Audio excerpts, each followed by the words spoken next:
Hello everyone, this is Windman the Wizard, and today we will be taking a look at the Xserve G4. This will be the first server we look at out of my whole rack of various Xserves in the Xserve raid.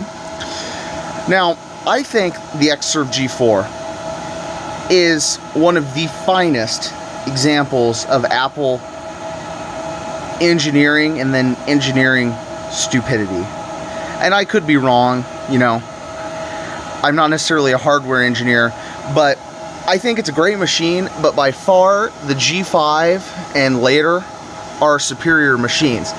And reasons I say that you'll see later. Now, part of it is because obviously there are no cooling vents, and I do like that this has the capability of supporting 4 drives. The only thing is, I think cooling's a little poor, and I know the G4 doesn't run super hot, but you know, the dual 1 gigahertz G4s, you know, they start to get hot. And I'm not saying that means it's necessarily a bad machine or even a bad server for its cooling design. It was Apple's first shot. But alas, I am rambling. You may have noticed here that a warning light is flashing. As you will see later in the software tour, it has a power supply issue. It still runs, it still works, but the power supply is starting to go bad. It's a little low on voltage. It's not, you know, something that I need to fix right now, so it's not that important. We have one, I think it's a 40 gig ID hard drive, and then blanks, because this wasn't configured properly from the start. Then of course there are dual G4s at 1 gigahertz. 1 gigabyte of DDR RAM, I believe it's ECC, and you know, this thing isn't necessarily a spec'd out monster. It does have the highest end processors, but hard drive wise, nothing other than the base drive. And later on as well, I will be taking it out and showing you a hardware tour and showing you how these D-rack. These have a superior D-racking method to the Intel ones. The Intel ones I don't like as much, but these are superior. This is a good, these are all well built. So let's go right into the software tour. I'll show you guys around. I feel like people that show these do not show the software well enough, and I don't think they give OS X server justice. And you know, people will try to run modern stuff. You know, obviously this can't run past 10.5.8 server. I think Apple's server tools are very comprehensive, especially for the target demographic of this server. And especially, well, yeah, considering the target demographic, it has a very OS X feel. It's very easy to use. It's got a lot of power. But it's nothing like, you know, what you could do with the Supermicro. You need a Mac to manage this, or you're screwed. I mean, I can look at it on my PC with Type V and C, but it's nothing like it. And I will also show you the ports later in this, just so you can see everything that's on it, just as a little side thought. But yes, it also has Firewire 400 up front. Obviously, the warning / indicator light, you're supposed to be able to press it. Yes, it'll go out for a little bit. Power button, obviously. CD-ROM here. Try to eject it. It's not going to eject, but see, there's this key. Oh yeah, there it goes. There's this key. I don't remember what size of nut it is. And then you turn this and the light's supposed to come on, but it needs contact cleaner. No, well, there we go. It's working now. I guess just turn the video on, it'll fix it. Something cool about these PowerPC machines are, if you have an iPod, you can install OS X server right off in a Firewire iPod. So that's, you know, that's kind of cool. That'd be the 3rd gen and prior. No, 2nd gen and prior. Nah, I don't know. I'm not necessarily an iPod guru. But let's jump right into the software tour, and we'll take a look at some of the cool stuff about the software that I think at least is pretty cool. I mean, obviously the gorgeous beauty of the outside, the software is going to be beautiful too. And hey, you can't beat these processor status lights. I mean, obviously this thing isn't doing anything right now, but look at that. Just glorious. Okay, now that we're in the operating system on tight VNC. I'm sure you could see this bar up here. I apologize that this is blurry too. It's not supposed to be blurry, but that's just how it's going to have to be, unfortunately, because of the resolution and OBS. So bear with me, please. But let me just first, we'll start out with the standard about this Mac. Obviously, dual 1 gigahertz GeForce. 2 megabytes of L3 cache. Oh, and I'm sorry. It has 2 gigs of RAM. That is right. I upgraded it. I will show you the sticks in the teardown. I had some brand new sticks of DDR ECC RAM. I believe it's ECC. Maybe we should check before I open my mouth and say something that isn't true. Yeah, okay, it is ECC. That's what I thought. Obviously, it's pretty standard OS 10 install. Nothing too special, except a few things. Server monitor, system image, utility, terminal on the dock. I mean, terminals in every install, but the first thing I guess we'll take a look at is server monitor. I have this server here, and it's going to say incorrect username or password because I need to put my password in. So I'm going to put my password in, and momentarily it should refresh. I say that, and it should work properly. Here we go. Okay, now it's refreshed. So, as you can tell, very simple. This is the basic status. Green buttons, RAM, hard drive, power, Ethernet, temperature, fans, and lock for the hard drives that I showed on the front. So it will show you the interface, the interfaces that it has, and the speeds. Pretty basic server stuff. The server info, it's running 10.4.11 server. Obviously the drives. Oh, okay, it's a 57 gig, so it's a 60 gig drive. Yeah, and here is the power supply issue. So it'll show that the power supply is in warning. It's not failure, it's in warning. So it's running at 11.25 volts. You know, it's probably not great. It's not going to run at full performance. The processor's not going to get enough power. But I'm not going to recap it right now until it really needs to be done, until one of these drops more. And the 5 volts at 4.71, so it's fairly close, but not great. You can see your system temperatures. This is not as detailed as the Intel Xserves. The internal ambient processor module. 44 degrees C is pretty cool. It shows the blowers, the 2 blowers, the processor blower, and the PCI slot blower, even though you'll see why I don't really like the fans, but that'll be for the teardown. And then obviously it shows your memory status and your security status. Up here, you can set it to show the detailed status, and then it shows everything in detail. It just shows little circles, as you can see, with the numbers for what out of, if there's 4 sticks of RAM, it'll show whatever number out of 4. And then you can just show warnings and failures, which is the RAM. You can also look at the log. So the power supply status has changed. You can also, if this was a remote server, you could pull the Apple System Profiler. This is where you can turn on the identifier light. You can change the update, and you can restart and shut it down. It's pretty basic, and you have to have a Mac to run this. And I found that other versions of OS 10 don't play well with certain versions of OS 10 server. So it seems how Apple expected this to be used, which doesn't surprise me for it being Apple is. Like if I do this on 10.5, for example, it probably won't pull it and it'll give some error, which is one version newer. And that's the issue I have with managing all of my servers, because I like having them on different versions of software, because I'm weird. So what are you going to do about it? It's not that big of a deal. I have tight VNC to remote into all of this stuff, so I'm fine there. The next application we're going to take a look at is Workgroup Manager. Pretty simple. I mean, there's not much I could show. It's for creating work groups. Just would show it for the sake of showing it. I've messed with it before on the Intel ones. You know, it's okay. You can browse for a work group server. Maybe in a future video I'll set a work group server up again. It's been a while. And then we have system imaging utility.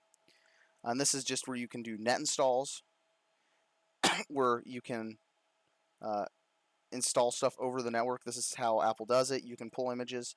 You can also boot machines over the network. So if you wanted to test out a machine without the hard drive or do some diagnostics, you could just do it with the boot file, the new boot file, and then net installs just for mass reinstalling. You could configure it. I've never really messed with it. I've never had a reason to. It's never been critical for me to use, even though I have a large volume of machines in my personal collection. I don't need to re-image them all at once, though it would be cool. The next thing, this is probably the biggest, I'd say, feature, quote unquote, is server admin. This, and again, different versions of the server software do not play well together. Obviously, you can't see newer versions, but with newer versions, they can't see older versions, which they can, but they can't really do much, especially with 10.4. If you get much newer, if you get to like 10.6.8 is when you get to problems. And then, you have Apple Firewall Protocol.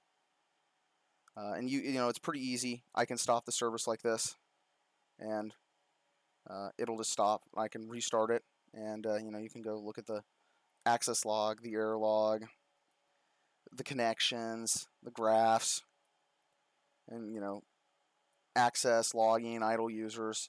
This can do everything. Applications, DHCP, DNS, firewall, FTP, iChat, mail, NAT, NetBoot, NFS, Open Directory, which is like how you do network shared accounts. Print server, obviously, QuickTime streaming.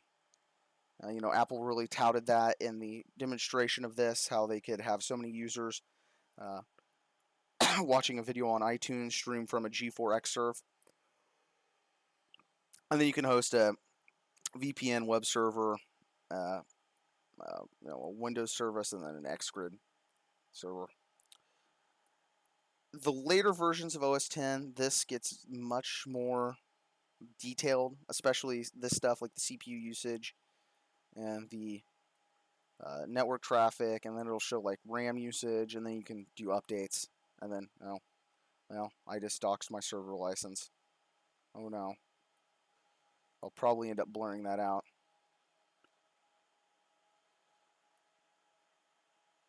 So, and the only reason I'd say that is because Apple seems to be a little picky with their server software. Say what you will about me, but that's just my opinion on it.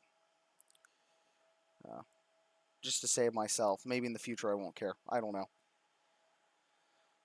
There's not much else to show, really, on the server that's of that much use. I mean, there's the QuickTime Broadcaster, which is for podcasts. Fiber channel utilities for, setting up fiber channel, and then some MySQL stuff. It's nothing too special. And then the QuickTime Publisher and the Server Assistant, which is how you can set up a new server or save information. RAID admin is the next thing, and I will just go over it quickly. But in a future video, I'll show it in more depth. This is not the machine that it runs off of. Oh, and I've never opened it before on this machine. What a shock. If you had a RAID on here, which I don't remember my IP, but if you have a RAID, you can see all of your arrays and drives, and you can do maintenance. But since I don't have an array, I'll have to do a future video on it. But other than that, yeah, it's a pretty standard OS X install. Other than the added server tools, there's not much difference. So let's shut it down, and let's get it on the bench, or right now, because the bench is covered, a bar stool, so we can take a look at the hardware and get a feel for how it's set up.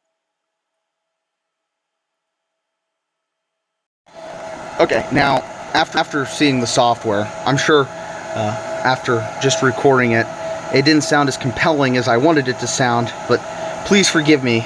This is the first computer-related video I've done in a long time, and your feedback would be greatly appreciated before I do these, so I can make them better. So I'd really love comments about what I could improve. But anyways, it's extremely simple to take this out. You just unscrew these 2 thumb screws, which they're already loose, or they should be at least.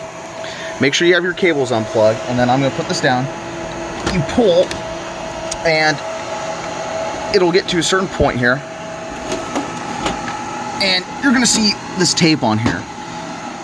Forgive me for that, and just give me a second to explain after we get this out. So the first thing, you see these 2 orange buttons. So you press down, you're supposed to do it at the same time, so I'll set this down.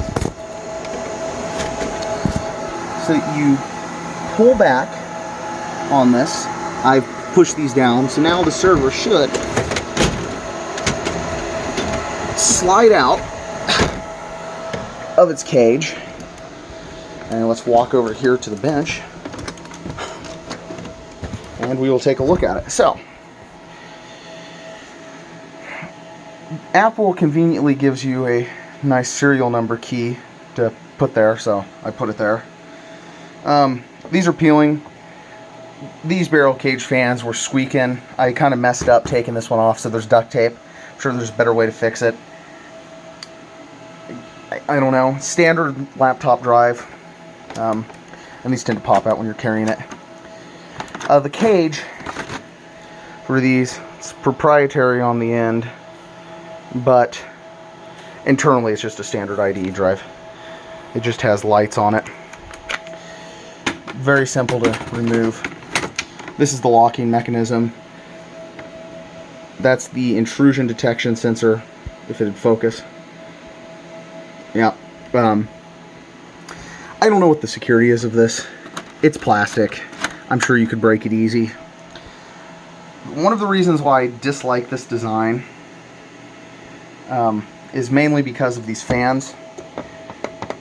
If we take a look at this, they're barrel cage, obviously. There's no real direct flow. So you have these vents, and then on the inside of the drive caddies, there's vents. Well, the problem is, where does it pull that air from? I mean, it pulls it from the front, but it's not, I think it's poor design. If you look here, it'll show you the specs. The PowerPC ones have the specs on the inside. So originally it was equipped with 512 megs of RAM, and then it'll tell you stuff like VGA, 2 times 1 gig Ethernet, and OS 10 server. I believe they say OS 10 server in the later revisions, or the later machines, but this just says OS 10. And the barrel cage fan is pretty simple to get back into position. You just pop it down. One standard Delta power supply. These Power Mac ones, they blow out like nobody's business. These are 2 gigs of brand new Crucial DDR RAM, ECC RAM that I had. Got it from the same place I got these servers from. Pop it down here.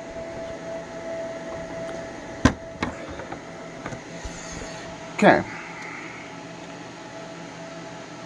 There's also an add-on Ethernet card, which Apple remedied in the G5, and obviously a dead battery that I need to replace.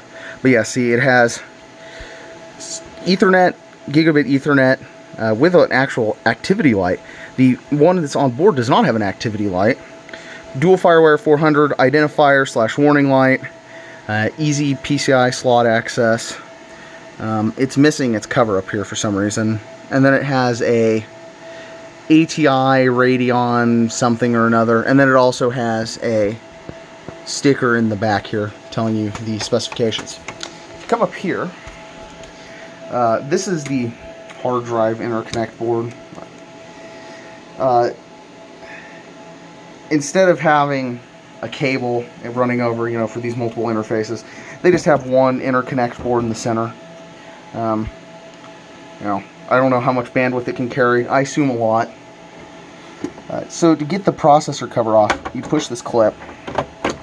That comes off. And these are your dual G4s. If I took these screws off, it is socketed. And you can change the CPU out if you'd like. So it is upgradable to an extent. Obviously it's the top end right now officially. I believe there are some aftermarket cards that you could probably get it faster. And then simply just clip it back in and put together. Power supply is pretty simple. One thumb screw and a power connector. It's out. Rails are on this, the inside. And really these are designed for the ease of use. This is why I think the PowerPC ones are superior. The Intel ones have a cover on them, which you have to pull out and then take the cover off and set the cover down. Where these are pretty simple. Everything on these, like these screws and stuff, are the same on the Intel. You can take it apart fairly easily. I think I've had the logic board out on a G5. We're going to use Apple terms. Not motherboard, it's logic board. So, I mean, yeah, I think it's a great machine. Now, would I rather use the G5 over this? Yes, the G5 Xserve has some various improvements, including a 64-bit processor and better speed. It runs a lot hotter. But if it was an environment where you didn't need a lot of horsepower, like this as a web server, would be great. Though probably, some desktops more efficient than this, but as a web server, this would do great as like a small web server.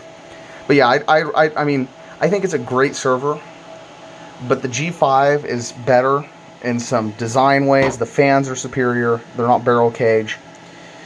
And the fans would be here on the G5 instead of here. They're a bank, which you'll see in a later video. And, there's just some things that are improved, and obviously power-wise, processing power. But for stuff like a file server, this does a really good job at that. I mean, you could put laptop drives in here with a PATA interface, a SATA to parallel ATA. You'd be good to go. You could put some big drives in here, and you'd have a great file server. I don't necessarily think these are super rare. This is just cool for the novelty of it, but if you want to use an Xserve and get the real full experience, you're gonna want to use a G5 with 10.5 server on it, or an Intel Xserve, just for the superior performance and everything. But this, as a collector's item, is great, and you could still use it every day if you wanted to. I mean, it's just a great machine. The only Achilles heel of these is the power supply and the cooling, which is debatable because these CPUs don't get super hot. I mean, here, I'll show you a G5 CPU. This is a G5 Xserve CPU. This is like 2 gigahertz. Look at that cooler. And the cooler down there was nothing compared to this cooler. I mean, this is heavy too. This weighs probably a good 4 pounds. So, there are benefits and drawbacks. But before I keep rambling on about it,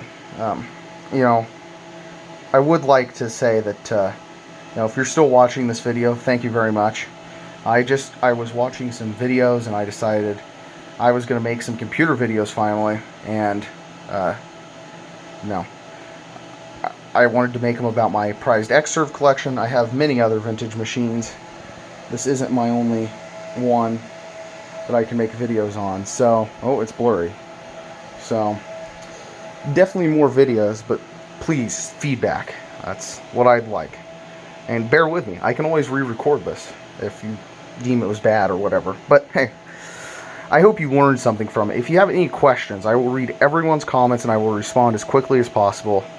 I'm not trying to toot my own horn. I think I know a lot about these, but hey, if you know more than me and I'm wrong about something, critique me on it. But it really, if you have one yourself and you want some help with it and you're looking it up, just leave a comment and maybe we can get together in Discord and talk about servers, and maybe I can help you out. But back to my original thought before I cut myself off with the thanks for watching. So really, it does have some other stuff like a reset button and a SMC reset button, or a PMU, I'm sorry, it's not an SMC on PowerPC, that's the PMU button. This camera does not want to focus at all. There we go, that's better. So, yeah, it's a pretty standard server in some ways, and in some ways not, and I think the RISC part makes it cool, so this PowerPC processor.